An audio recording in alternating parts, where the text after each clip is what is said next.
Amid the ongoing economic crisis in Pakistan, the impoverished population must sustain their lives with plastic bags.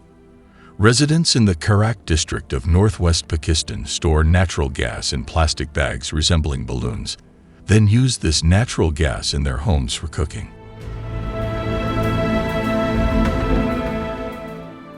These plastic bags are filled with natural gas from shops connected to the gas pipeline network. To prevent leaks, sellers tightly seal the gas openings using valves. The process is far from instant. In the filling process, it takes about 1 hour for the seller to fill 3 to 4 kilograms of gas into the plastic bags. These bags are then sold to the residents, who subsequently use them with the help of a small electric suction pump.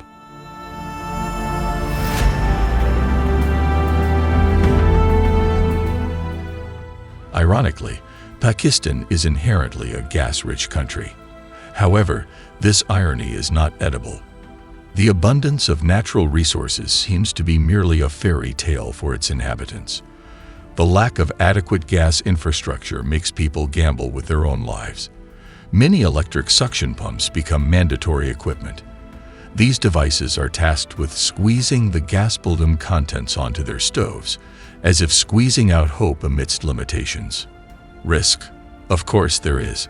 Plastic is not an ideal place to store natural gas.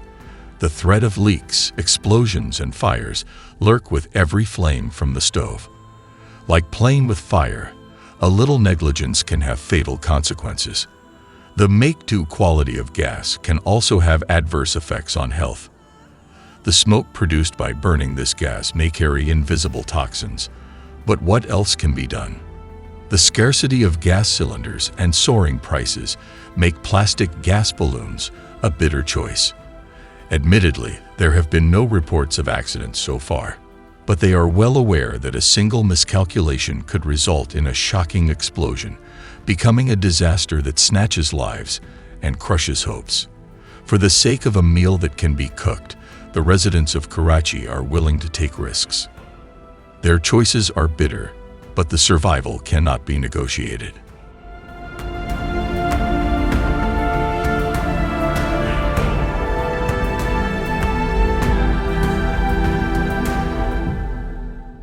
The emergence of plastic gas cylinders in Pakistan is not just a quirky kitchen decoration trend. It is a stark portrayal of the economic crisis gripping the country.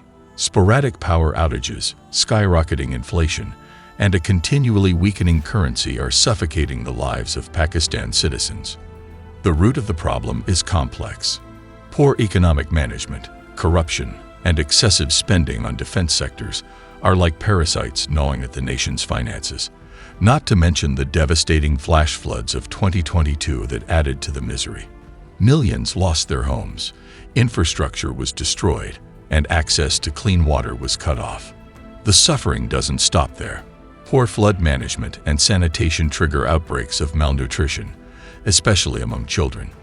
They are forced to consume contaminated water, which becomes a source of diarrheal diseases.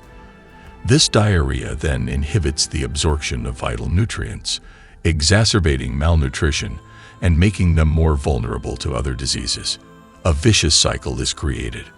Malnutrition weakens the body, making them susceptible to illness, and further exacerbating malnutrition. This is what leads to the plastic gas cylinders becoming the reluctantly adopted alternative solution for the citizens.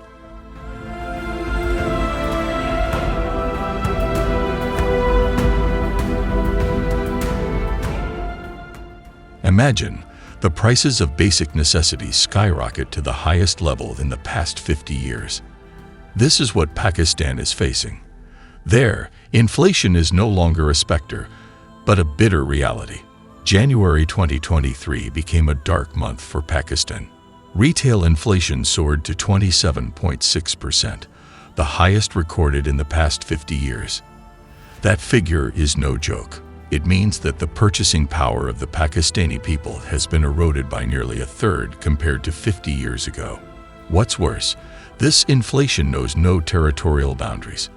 In rural areas, the farmers who have long been the backbone of food security are facing an even harsher reality.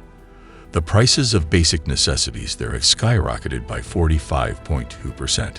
Government efforts to alleviate the burden on the people do not always proceed smoothly. Foreign loans with high interest rates, like the proverbial digging a hole to fill another hole, but the hole only gets deeper. The program of distributing cheap and free wheat flour, held in March-April 2023, serves as a bitter example. Instead of easing the burden, this program has ended in disaster. In pursuit of a sack of wheat flour, a staple food item that should be easily accessible, people are willing to queue for long periods and crowd together. It is not uncommon for these crowds to result in injuries or even deaths. Wheat flour, which used to be a daily cooking staple, has now become a luxury item fought for with one's life.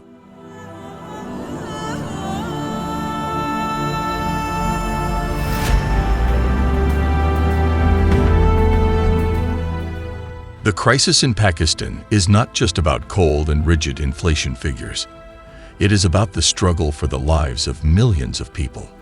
It's about mothers having to brainstorm to put food on the table, about children forced to endure the bitterness of malnutrition, and about simple dreams for a decent life slowly being swallowed by inflation.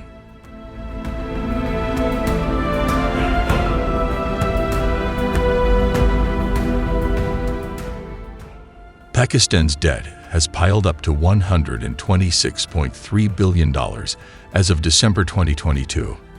Of this amount, a third or 30% is owed to China as a debt of gratitude.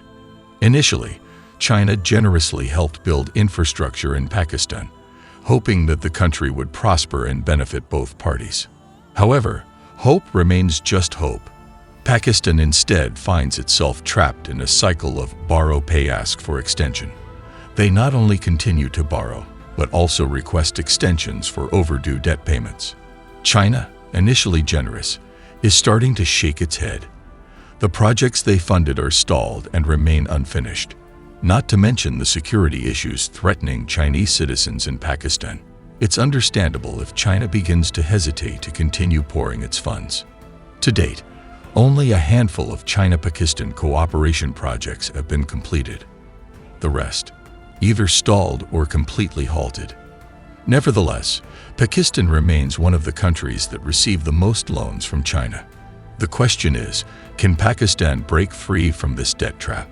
Can they complete the stalled projects so that Chinese trust can be restored? Or will China truly close its funding tap, further plunging Pakistan into despair?